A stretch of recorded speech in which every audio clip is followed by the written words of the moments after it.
మనిషి ప్రశాంతంగా ఉండేది రెండే రెండు చోట్ల. అవి ఎక్కడంటే, ఒకటి తల్లి గర్భం, రెండు భూగర్భం. ఈ రెండు చోట్లనే మనిషి ప్రశాంతంగా ఉండగలరు.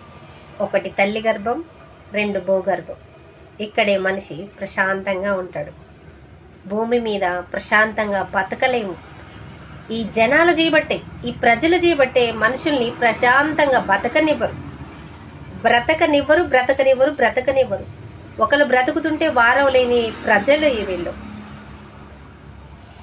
వాళ్ళే బాగుండాలి, మేమే ఒక రేంజ్గా ఒక స్టేజ్గా ఉండాలి అనే మనస్తత్వం అయిన ఈ ప్రజలలో ప్రశాంతమైన స్థలాలు ఈ రెండే.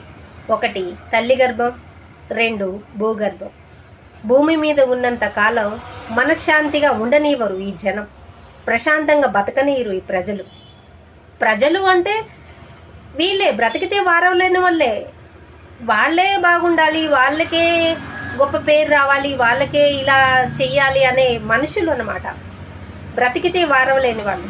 అందుకని ప్రశాంతంగా ఉండాలి అంటే ఒకటి తల్లి గర్భంలోనైనా ఉండాలి, రెండు భూగర్భంలోనే ఉండాలి.